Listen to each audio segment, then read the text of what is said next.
Greetings and salutations, everyone. My name is Jaylen Waddle, and welcome to my YouTube channel. Today, I'm going to be talking about my Week 10 wide receiver rankings for the 2025 fantasy football season, going over my top 42 wide receivers. So if you're looking for my thoughts on a specific player, travel down to the description of the video. We have timestamps available there. While you're down in the description, if you have not yet already, of course, gain an advantage upon your league mates for the remainder of the season, as I'm making daily fantasy football content here on the channel. Of course, with rankings videos, live streams later tonight, starting at 6 p.m. PST, live streaming here on the channel. So if you have any questions, be sure to swing on by. And by subscribing today, not only do you gain an edge upon your league mates, of course, you help me get one step closer to achieving my goal of 100,000 subscribers this season. We are very close. Thank you very much for all the support. Now, before I get into talking about my wide receiver rankings in regards to these individual players and the statistics that justify their rankings, and additionally talking about matchups going into this week, a quick reminder for those of you guys who are trying to get my rankings at a full encompassed quarterback, running back, wide receiver, tight end, kicker, defense, and flex for half and full PPR. Be sure to travel down to the description of the video and check out Betr. I'll be partnering with them for the entirety of the season, not only to provide rankings every single Sunday morning sent from my email directly to yours, but of course provide plays. So for those of you who are interested, sign up today using code Andrew, make that first time deposit minimum of 10, and make that first time play within a real cash play in order to get those emails sent from my email directly to yours from weeks 10 through 18 every single Sunday morning. So for those of you who want help setting your lineups, that will of course help you do so. And additionally, on top of it, by signing up today, not only will you get a free $10 via Betr, you'll also be able to take advantage of the SGA free pick of 0.5 total points. Now, in regards to tonight's games, in regards to the NBA, I really do like Isaiah Hartenstein with, Chet Holmgren expected to miss another game here, going more than 9.5 points. And I additionally like Davion Mitchell going more than 8.5 points. Both of these players have kind of stat around that range. Both of them are in advantageous matchups going into tonight's game. So I would go ahead and go more on both of those numbers going into tonight. But for those of you who are trying to take advantage of the opportunity, get the free $10, make sure you're eligible based on the map to the right side of the screen, based on your current location. Thank you very much for all the support. And of course, use code Andrew. Thank you. All right, let's get into talking about my wide receiver matchups as they are currently ranked. As you guys can see, based on receiving statistics allowed from weeks 1 through 9, we find that the Cowboys, Steelers, Bears, Commanders, Ravens, etc. are the most advantageous matchups going into the given week. And unfortunately, we cannot take advantage of the Dallas Cowboys matchups as they're on bye week. But going into this week, I would like to take advantage of the Steelers, which of course, the slew of wide receivers in the form of McConkey, Keenan Allen, Quentin Johnston will be taking advantage of that matchup on its own. We have the Chicago Bears, whose secondary just got torched by not only Jamar Chase, T. Higgins, but Andre Yoshivas. Again, we can hopefully see guys like Darius Slayton and Wan'Dale Robinson take advantage of it. Either way, I just wanted to represent some of the more advantageous matchups going into the given week. Also discuss some of the more disadvantageous matchups going into the given week. The Broncos, Dolphins, Panthers, Chiefs, Texans, etc. Again, a lot of these elite defenses on the bottom of this conversation in which we're often trying to avoid starting our wide receivers against them. With this all covered, let's get into talking about my top 42 wide receivers, beginning with our number one, Jaxon Smith-Njigba, who is setting records every single week. Thus far this season, 6 of his 8 games consisting of 8 or more receptions and 100 or more receiving yards. Over the course of the last 4 games, 8 plus receptions, 120 plus receiving yards every single time out. And only in this most recent game of the 4 did he not have a receiving touchdown. Otherwise, he was on a 3-game streak. Regardless of who he has taken on this season, whether it has been a difficult or advantageous matchup, Jaxon Smith-Njigba has shown up. But the only time in which he really did flounder his performance was on a short week Thursday night game against the Arizona Cardinals, and this week he has an opportunity to redeem himself against that division rival. Last time out against them, only had 5 targets, 4 catches, 79 yards, had a couple rushing attempts, which we hadn't seen since, for 11 fantasy points. Again, this is a middle of the pack matchup, but certainly one that we could take advantage of. Recently seeing Lamb come away with 85 yards, Pickens 79 yards, Romeo Doubs 72, Calvin Ridley 131. Many of wide receivers finding success against this secondary. So I expect Jaxon Smith-Njigba's overall usage share in comparison to last time to double. 10 targets, 8 catches, 140 yards, very much so on the table as he has consistently been at that level thus far this season. Moving on to our number 2, we have Amon-Ra St, who is coming off of a fantastic performance, given 13 targets of opportunity, 9 catches, 97 yards. And even though they weren't able to find themselves victorious, the fact that they were coming back in that game forced a pass-heavy script, which was very beneficial. This week, I'm worried that there may not be a pass-heavy script as they're taking on the Washington Commanders, and they are huge favorites. Yes, Amon-Ra St. Brown and the boys are going to want to go ahead and get a revenge game, considering last time out against the Washington Commanders in the NFL playoffs last season, they got beat down.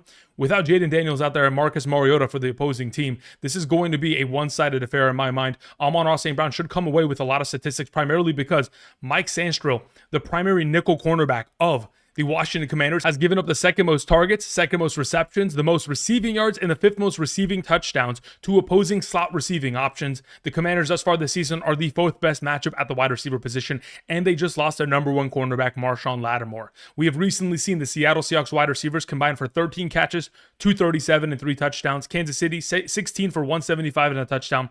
Dallas, 11 for 225 and a touchdown. Expect for Amon-Ra St. Brown to go off within this week. Puka Nacua is our number 3. I understand that he's coming off of an injury in this most recent game in which he did sustain a rib injury, only played 49% of the games on Sunday, but at least was able to find himself enough fantasy production early on in that game with 8 targets, 7 catches, 95 and a touchdown to at least get us our 19.5 fantasy points. Now, going into this week, I am anticipating him to be healthy. From the word of Sean McVay, the head coach of this organization, he had an opportunity to come back in the game, but considering the lead that they had mounted, it led to them deciding to keep Puka Nacua out.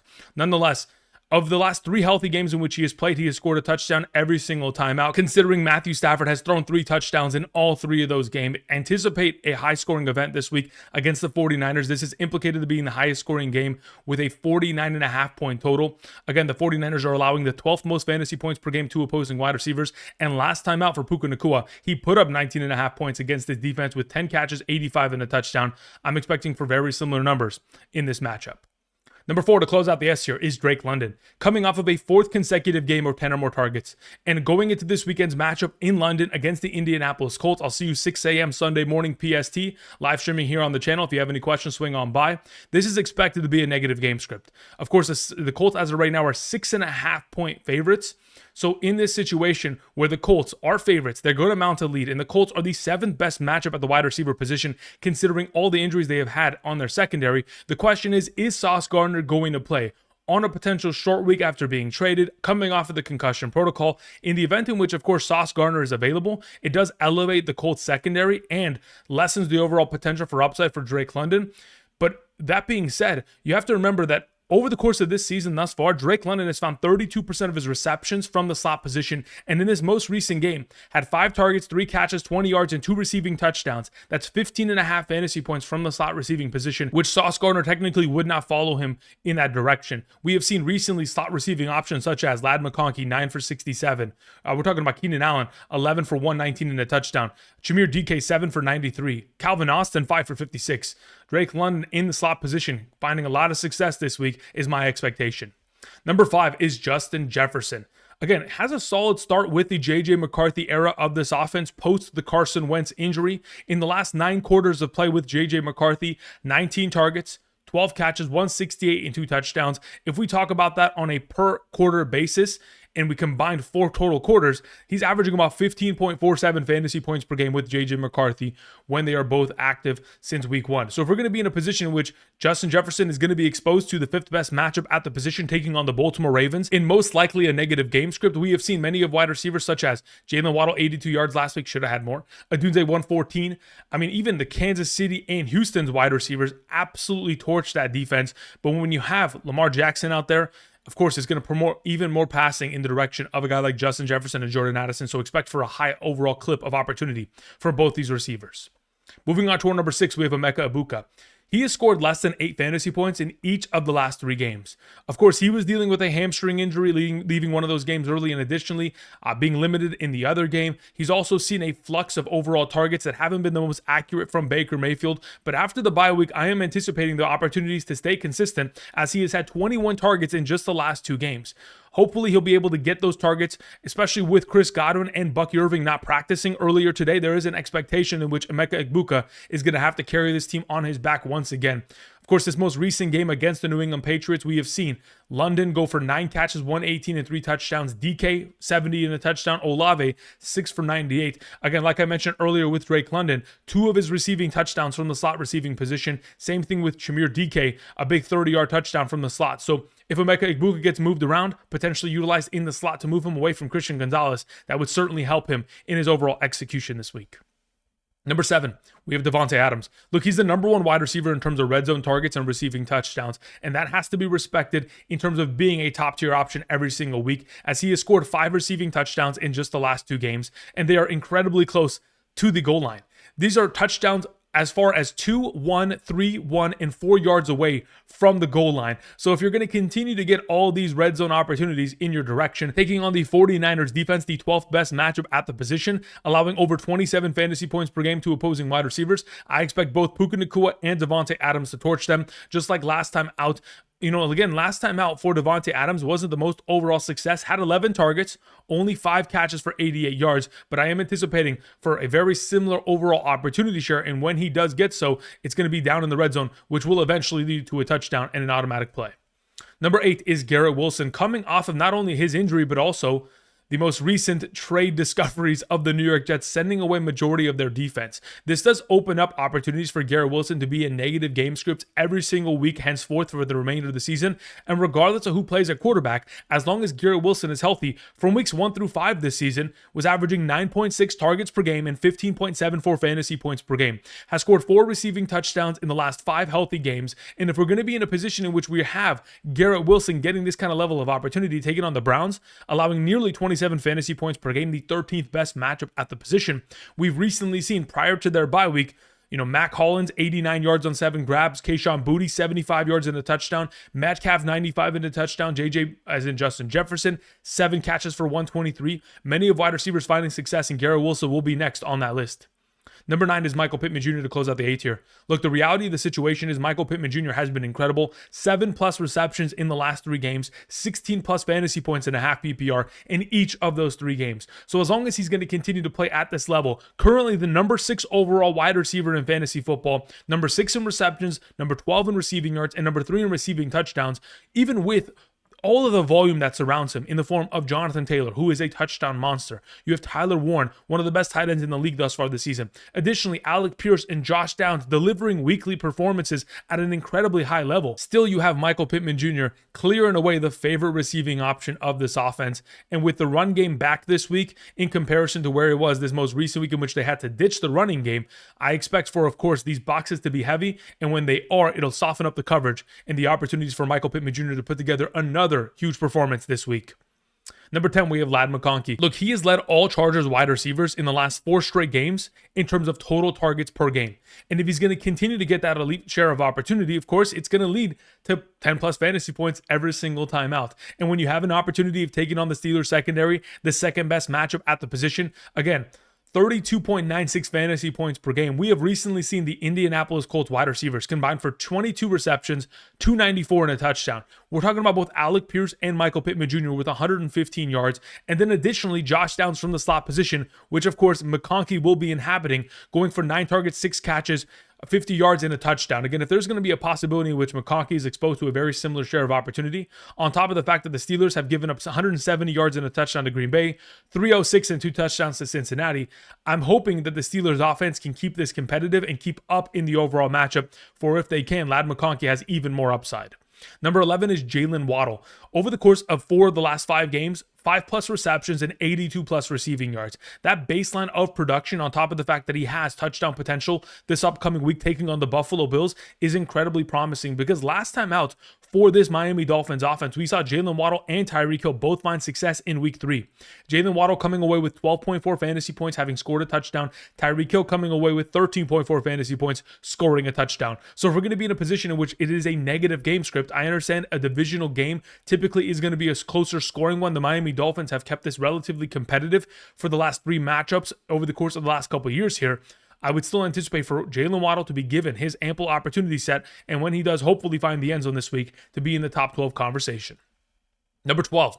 We have Nico Collins. I am anticipating Davis Mills to likely start this week, as CJ Stroud did not practice earlier today, and the likelihood is that he probably doesn't end up playing. And if in fact that is the case, we have to remember that in this most recent game, Nico Collins with Davis Mills had 8 targets, 6 catches, and 66 yards. So if we're going to go against the 11th best matchup at the position against the Jaguars, which of course in this most recent game, the wide receivers of the Las Vegas Raiders completely floundered the opportunity of the matchup, we have recently seen Davante Adams, 3 receiving touchdowns against his secondary. Jaxon Smith-Njigba, 8 catches, 162 and a touchdown. Again, and those games were in positive scripts in which they were pouring it on against that secondary. So in a negative game script with a backup quarterback and majority of the opportunity in terms of targets going in the direction of Nico Collins, considering last time out against his secondary back in week 3 of this season, 11 targets, 8 grabs, 104 and a touchdown for 18.4 fantasy points. I would anticipate immediate success and, of course, a must start this week. Number 13, we have Courtland Sutton. Look, there's been 3 games this season in which he has had 1 reception. This most recent week, coming off of 1 grab for 30 yards and a receiving touchdown, was able to bail himself out with a touchdown grab down the sideline. But in those 3 games, took on Charvarius Ward, Sauce Gardner, and Derek Stingley. These are elite cornerbacks. And when they have played, they have been incredible in terms of coverage. And this week, the Las Vegas Raiders do not have an elite cornerback of that capacity. And they have allowed the 9th most fantasy points per game to opposing wide receivers, nearly 28 per game. So I'm anticipating for a lot of success from Courtland Sutton, as we have seen many wide receivers such as Odunze, 69 and a touchdown, Michael Pittman, 39 and a touchdown, Rashee Rice, 42 and 2 touchdowns, and Parker Washington in this most recent week, 90 receiving yards, while BTJ, had he not gotten injured, could have even had more receiving yardage within the overall matchup. Nonetheless, I think Courtland Sutton is on pace for a huge bounce back here, and via Betr going into this upcoming Thursday game, his number sits at 3.5 receptions. I'm going more on that in my upcoming plays. Number 14 to close out this tier, we have A.J. Brown. Now, I don't know if he's going to play. His current status is still unknown, but considering he missed week 8 and week 9, I'm hoping that, of course, he is going to be at a full capacity this week, coming off the hamstring.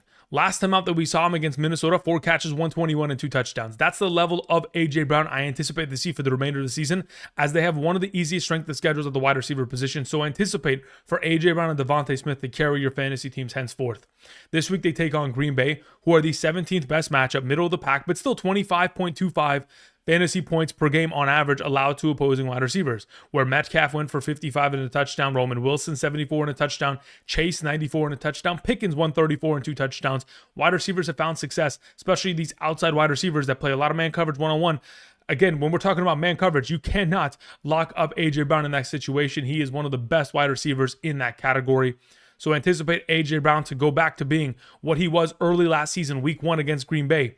In 2024, 5 grabs for 119 and a touchdown. We're hoping for that level of success. Now, speaking of this overall matchup, we have DeVonta Smith, who, again, over the course of this season thus far, between the two of them, has been the better wide receiver. Since week 3, he's the number 11 wide receiver in terms of fantasy points per game on average and a half PPR. And very similar in which I just mentioned about A.J. Brown, they are taking on a Green Bay Packers secondary that, again, is middle of the pack, but still allowing 25 plus fantasy points per game to opposing wide receivers, where Pickens, Chase, Roman Wilson, Metcalf have all found themselves not only in the end zone, but with very favorable yardage shares. So if we're going to be in a position in which Saquon Barkley may be a little bit limped this week because of the groin injury, or if A.J. Brown is going to miss, DeVonta Smith would jump up my rankings into the A tier genuinely.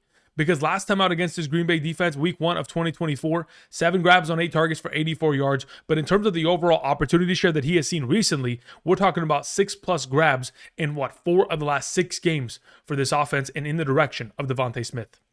Romeo Doubs is our number 16. Look, even though many of you look at his overall donut of 0 fantasy points in your scoreline and think, man, I can't trust him anymore, even though it looks like he was locked down in a game in which the offense scored 47 points, technically he was, but he also technically did drop a receiving touchdown in the end zone. Yes, the ball was technically tipped, and there was a little bit of a possibility in which he should have grabbed it. I thought he should have came away with that catch, but this week he has an opportunity to redeem himself, and of course Ben Johnson can put him in the position to do exactly that against the Giants defense, which is the 8th best matchup at the wide receiver position, most recently allowing 84 yards to DeVonta Smith, 87 to Sutton, 41 and a touchdown to Jauan Jennings. I mean, Andrew Phillips and Paulson Adebo has not really been the greatest overall coverage corner duo thus far this season. They've allowed the 2nd and 6th most receptions and the 12th and 15th most receiving yards. So expect for a lot of upside here for Romeo Doubs in very much so heavy man coverage. Number 17, speaking of the New York Giants matchup against the Chicago Bears, we have Wan'Dale Robinson, who over the course of this most recent week, 11 targets, 9 grabs. In a full PPR, a significantly better weekly play, especially considering he's coming off of 2 of the last 3 games with 10 or more targets. The Bears are the 3rd best matchup at the position, allowing 31 plus fantasy points per game. We have seen opposing slot receiving options against this Chicago Bears secondary consist of the following stats: Cincinnati, this most recent week, 5 catches, 47 and a touchdown. Baltimore, 6 for 79. New Orleans, 6 for 52 and 2 touchdowns. Washington, 4 for 62 and 2 touchdowns. Whatever better plays we can make with Wan'Dale Robinson this week, whether it is the potential receptions, yardage, receiving touchdowns, I'm making them all. He is the number 1 wide receiver in terms of slot targets and receptions. Expect him to dominate against this Chicago defense that cannot stop opposing slot receiving options. Number 18 is Marvin Harrison Jr. Again, the plan in this most recent game on Monday night was to get him a lot of utilization considering they were taking on the number 1 wide receiver matchup.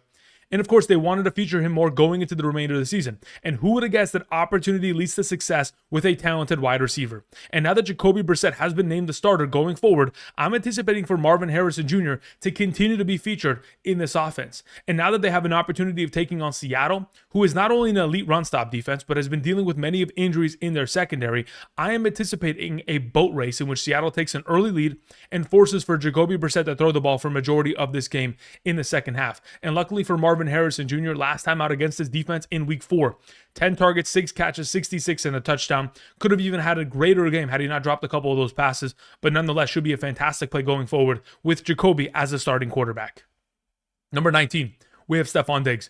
10 plus fantasy points in 4 of the last 6 games. Kayshon Boutte did not practice earlier today dealing with a hamstring injury. In the event in which Kayshon Boutte and the opportunity share that he continues to see, especially down near the red zone, is going to be absent, of course, expect for Stefon Diggs to step into that role and find a lot of success alongside of, the tight ends of this offense to be the touchdown receiving options down near the red zone. But in regards to the upcoming matchup on hand, again, this is a middle of the pack matchup allowing over 25 fantasy points per game. We have recently seen the Tampa Bay Buccaneers struggle against opposing wide receivers, specifically the New Orleans duo of Olave and Shaheed combined for 17 catches and 138 yards.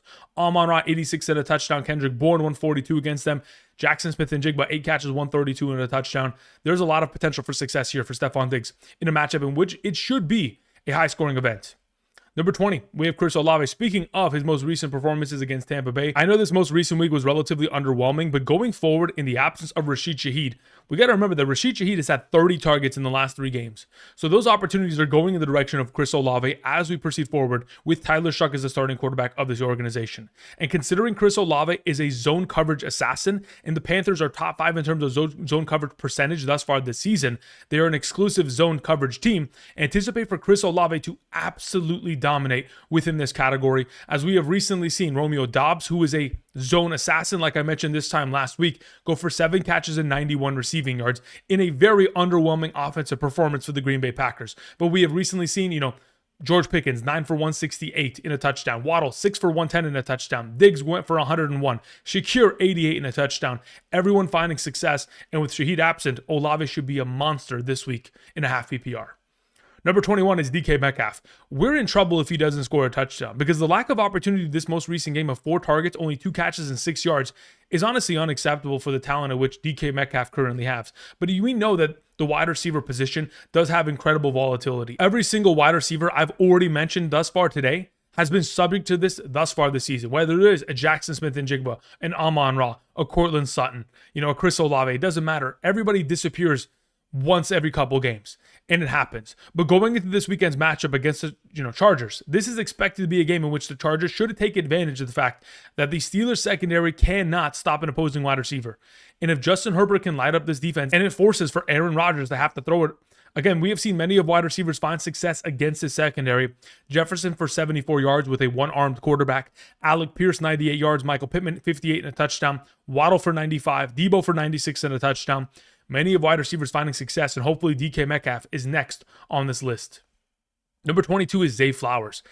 Over the course of 7 of the last 8 games, he has had 5 or more receptions. So again, if you're looking for a potential better play this weekend, if it's sitting at potentially 4.5, I like the potential. He's also had 63 or more receiving yards in 6 of the last 8 games. Again, another potential better play. And with Lamar Jackson returning, it only helps his overall potential for success as it increases the upside of this offense. Now you're taking on the Vikings defense that definitely relies upon their blitz-heavy scheme and playing a lot of zone coverage. So whenever they are sent a lot of pressure, Lamar Jackson is one of the best quarterbacks in the league in terms of adjusting to pressure, as he has the second highest passing completion percentage adjusted, only behind Jalen Hurts against pressure. And what did Jalen Hurts do against this Minnesota Vikings secondary? He absolutely torched them for 3 passing touchdowns and over 270 passing yards. So I'm anticipating for a huge game here from Lamar Jackson, and hopefully his number one receiving option in the form of Zay Flowers should find success, as we have most recently seen guys like Amon-Ra 9 for 97, Ladd 6 for 88, DeVonta Smith 9 for 183 and a touchdown. Zay Flowers may be underranked here, sitting at number 22. Just depends on how much opportunity share he gets within the matchup. Number 23 is Tetairoa McMillan to begin the E tier. Look, the fact of the matter is, this Carolina Panthers offense has been set in on running the ball heavily. Rico Dowdle, since taking over in week 5 against the Miami Dolphins, has forced a lesser passing threat from this offense. And when we talk about the overall opportunity share of Tetairoa McMillan with Bryce Young, over the course of the last 4 games with Bryce Young, he has seen 8, 5, 5, and 6 targets. The opportunity share has not been there when Rico Dowdle has taken over this offense, and the running game has been at the level at which it has been at. In comparison to earlier this season, 9, 10, 8, and 8. 8.75 targets per game he was able to average in the first 4 weeks of the season. In comparison to as of late, again, hits 24 targets in the last 4 games, which again is 6 targets per game on average. That is not going to cut it as we proceed for the remainder of the season, and I'm hoping for there to be a potential in which he could get more opportunity against the New Orleans Saints, who are the 14th best matchup, who just allowed all the stats to Puka and Adams and Kayshon Boutte in the last couple weeks. But Tetairoa McMillan without opportunity is just not going to suffice. Number 24 is Javonte Williams. Speaking of opportunity, again, was able to get himself the ample opportunity he deserves and was able to score a touchdown, and hopefully is going to get on a streak of success here now that the offensive coordinator has designated him to be the guy that is going to get himself more love as we proceed for the remainder of the season. And considering they're looking for a revenge game against the Washington Commanders, who beat them down in the playoffs, and Marshawn Lattimore just had a season-ending injury, I'm expecting Jameson Williams to take advantage of the 4th best matchup at the position that just allowed 273 and 3 touchdowns to the Seattle Seahawks secondary. Expect for the Detroit Lions to do anything and everything they would like to this defense in regards to the passing game. Number 25, we have Quentin Johnston, who takes on the Pittsburgh Steelers, the 2nd best matchup at the position. They've most recently allowed 22 catches, 294 and a touchdown to Indy, 14 for 170 and a touchdown to Green Bay, 25 for 306 and 2 touchdowns to the Cincinnati Bengals. Again, this is one of the premier matchups, so you have to start Quentin Johnston, and luckily Johnston came back to life this most recent week with 13.3 fantasy points, scoring a touchdown, one that was designed for him down in the red zone, specifically running a very skinny corner route, in which perfect ball placement from Justin Herbert to get him open. Again, going into this week, I know that the secondary of the Pittsburgh Steelers is trying to change around their personnel, trying to move Jalen Ramsey maybe to safety. We'll see what they end up doing, but regardless of what they establish, expect for Quentin Johnston to get a lot of love this upcoming week within the matchup. Number 26 is Romeo Doubs. With Tucker Kraft, Dontavion Wicks, Matthew Golden, and Jaden Reed injured, this effectively opens up even more opportunity for Romeo Doubs to be a fantastic play this upcoming week, as he has had 5+ receptions in 4 of the last 5 games. The Eagles did most recently trade for Michael Carter II and Jair Alexander for their secondary upgrades, and whether or not they play this week is to be determined, but as it currently stands, in a game in which we may see a lot of passing from the Green Bay Packers offense, expect for Romeo Doubs to get a lot of opportunity, as we have seen Jordan Addison go for 128, Justin Jefferson 79, Wan'Dale Robinson 84 and a touchdown. Romeo Doubs should see himself a lot of opportunity and hopefully even more down near the red zone. DJ Moore is our number 27. Coming off of a week in which he not only had a rushing touchdown, but also a passing touchdown. The fact that Ben Johnson is utilizing him in more efforts outside of just the receiving category is incredibly special. And as we go into this upcoming weekend's matchup against the Giants, it is an advantageous one to begin with, taking on the 8th best matchup at the wide receiver position, where we have seen DeVonta Smith with 84 yards. Jahan Dotson scored a touchdown in that game. We have Courtland Sutton for 87 yards. Jauan Jennings for 41 and a touchdown. I mentioned this earlier with Rome Doubs. Andrew Phillips and Paulson Adebo, the primary starting corners of this defense, have allowed the 2nd and 6th most receptions and 12th and 15th most receiving yards to opposing wide receivers. So expect for a lot of upside here for DJ Moore within the week. Moving on to our number 28, we have Jordan Addison taking on the Baltimore Ravens. Look, in the first game of the J.J. McCarthy era, it wasn't ideal. 4 targets, 2 catches, 48 yards is not going to get it done. But within the negative game script this week, taking on the number 5 matchup at the wide receiver position, who is allowing over 30 fantasy points per game, who have also allowed 82 yards to Waddle, which should have been more yards. Odunze had 7 for 114. Houston and Kansas City secondaries torched them, each going for 3 receiving touchdowns. I would anticipate for in the negative game script to mean more not only passing attempts for J.J. McCarthy, but hopefully more targets in the direction of a Jordan Addison, who should be clearing away the number 2 receiving option of this offense, while Justin Jefferson is pulling double coverage on the opposite side of the field. Number 29 is Deebo Samuel. Look, Marcus Mariota with Deebo Samuel has not been ideal thus far this season. In the 3 games in which they have started together, 3.9, 17.1, and 2.7 fantasy points. More often than not, he has been in a tough position. But going into a negative game script against the Detroit Lions, who are the number 6 matchup at the wide receiver position, leads me to believe that at least in a negative game script, Deebo Samuel should be exposed to a greater opportunity share, especially with Terry McLaurin out for another game here. So Justin Jefferson coming away with a touchdown, Tez Johnson with a touchdown, Hollywood Brown scoring 2 touchdowns, Jamar Chase scoring 2 touchdowns. Everybody has found success against the secondary as of late, and we're hoping for Deebo Samuel, even with Marcus Mariota, to follow suit. Number 30 is Khalil Shakir. Look, when you're the number 1 or number 2 receiving option of the Bills offense, you certainly do have another opportunity of scoring a receiving touchdown, even though this is technically the second toughest matchup at the position. Earlier this season, 4 catches, 45 and a touchdown against the Miami Dolphins. And we're hoping for, of course, Josh Allen to continue to look in the direction of his security blanket, as Khalil Shakir came away with 7 grabs last week, but purely just needs a touchdown to be able to get into a higher overall positioning. But number 30 is relatively safe. Number 31, we have Alec Pierce. Look, coming off of 2 of the last 3 games of 10-plus targets, over the course of those 3 weeks, 11.57 fantasy points per game. He is purely just a field-stretching wide receiver that is going to be given a couple deep shots every single game minimum. But if, in fact, he potentially pulls A.J. Terrell coverage, it could be a little bit of a disastrous week. So we have to wait and see what exactly is going to transpire, but I'm still going to fire him up, as I do anticipate him to be able to find himself a lot of success, because there will be opportunities in which A.J. Terrell will try to shadow Michael Pittman Jr., which will open up Pierce to make some plays here. Number 32 is Jauan Jennings. Whether it is Mac Jones or Brock Purdy, it doesn't matter. Last time out against his defense, Kendrick Bourne cooked for 142 yards. And Jennings has currently been functioning as the number 1 wide receiver of this offense, coming off of a week in which he had 4 grabs for 41 and a touchdown. And if we're going to be in a position in which he continues to be the number 1 receiving option in this given week, and hopefully Brock Purdy takes over, we have to remember last time out against his defense back in week 3 of 2024, Jennings had his career game of 11 grabs for 175 and 3 touchdowns for 41 fantasy points against the Rams. I'm not expecting that level of a performance, but I am anticipating for the Rams secondary to be taken advantage of by Kyle Shanahan in the scheme that he continues to develop against this Rams secondary.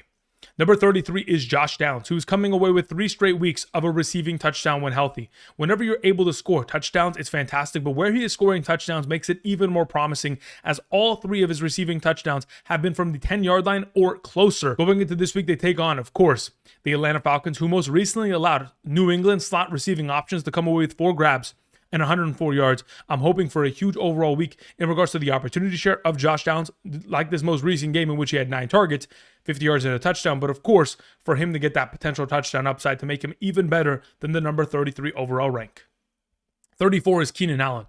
Look, the fact of the matter is, in any given week, the primary number 1 wide receiver could be Ladd. It could be Quentin Johnston. It could be Keenan Allen, or they could all take a back seat to Gadsden. Who knows? But going into the second best matchup at the wide receiver position, I would like to assume that Keenan Allen is going to get enough love to be in this conversation. Like I've mentioned earlier in regards to Ladd McConkey and Quentin Johnston, we have seen Indianapolis, Green Bay, Cincinnati in the most 3 recent weeks absolutely torch this secondary. 2 of those 3 teams going for over 290 receiving yards from their wide receivers. So I'm expecting, whether or not we do see a lot of Jalen Ramsey in coverage or if he plays safety, regardless of which way this goes, I'm expecting for Keenan Allen, Ladd McConkey, and Quentin Johnston to all find success this week.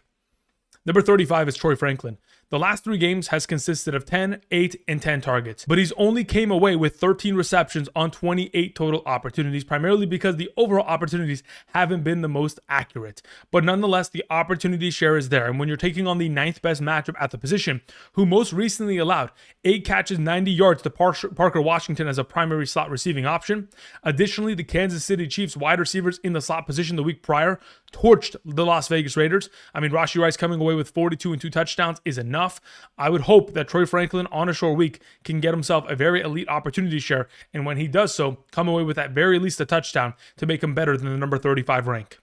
Number 36 is Rashid Shaheed. I do believe that rejoining his former offensive coordinator from the Saints last season, Clint Kubiak, who is the current offensive coordinator of the Seattle Seahawks, certainly helps, because last season from weeks 1 through 6, when Rashid Shaheed was healthy, in 4 of his 6 games, he had 13.5 or more fantasy points.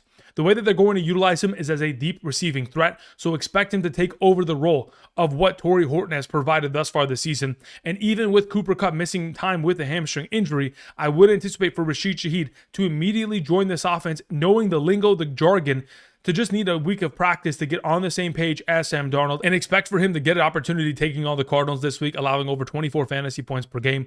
I honestly truly do believe JSN pulling so much coverage on the opposite side of the field only opens up even more opportunity for Rashid Shaheed this upcoming week and for the remainder of the season. Number 37 is Parker Washington. Look, the fact of the matter is, Travis Hunter, BTJ, Tim Patrick, Diami Brown all dealing with injuries. And yes, you traded for Jakobi Meyers, but this is going to be a week in which they take on Houston, Stingley, and Lassiter. So even if BTJ is healthy and Myers plays, expect for Parker Washington, who is coming off of the last 2 games of 19 total targets, to be the security blanket of this offense for Trevor Lawrence. Because last time out against the Houston Texans, Parker Washington had 11 total targets. He should be an automatic play this week and an even better play in a full PPR, probably closer to number 30 this upcoming week. Number 38 is Brian Thomas Jr. Like I mentioned earlier, he's dealing with an injury currently considered a low-grade high ankle sprain, but a high ankle sprain is not a joke, especially when you have to take on Derek Stingley and Lassiter. This is not a matchup you want to take, especially considering Courtland Sutton just got locked down this most recent week to only 1 reception. I mean, last time out against the secondary, week 3 of this season, Brian Thomas only had 2 catches on 6 targets for 55 yards. Again, only one wide receiver this entire season has dominated against the Houston secondary, and that's Jaxon Smith-Njigba. Outside of that, everybody else has fell victim to the coverage. Number 39 is Christian Watson. With Kraft, Wicks, Golden, and Reed dealing with injuries, and him coming off of 112 yards of air yards last week, I would anticipate for the opportunity for Christian Watson to increase this week, taking on the Philadelphia Eagles. Again, this is a matchup in which if they are going to play from behind, it will mean even more opportunity for not only Romeo Doubs, but for Christian Watson, a big playmaker who has made receptions of 19, 33, 28, and 52 yards already within this offense, to have himself the potential upside of even more to claim for fantasy purposes. Darius Slayton is our number 40. Again, this is the 3rd best matchup at the wide receiver position, allowing over 31 fantasy points per game. This most recent week should have came away with a 30 receiving yard touchdown, but nonetheless, he does come away with 5 catches and 62. And for those of you who are able to pick him up, the fact that he didn't score allows you to pick him up for a far lesser fab contribution. Therefore, this week, I would anticipate for Darius Slayton to take advantage of the matchup, taking on Tyreek Stevenson and Wright, who are individually allowing the 5th most and 15th most receiving yards thus far this season to opposing receiving options. Again, Chase, Higgins, Olave, all dominating, Yoshifas dominating against the secondary as of late. Number 41 is Tez Johnson. Earlier today, I read that Chris Godwin did not practice today.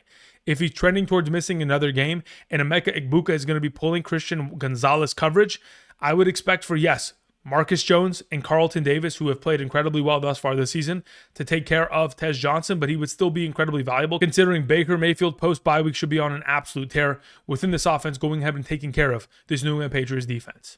Number 42 is Tre Tucker.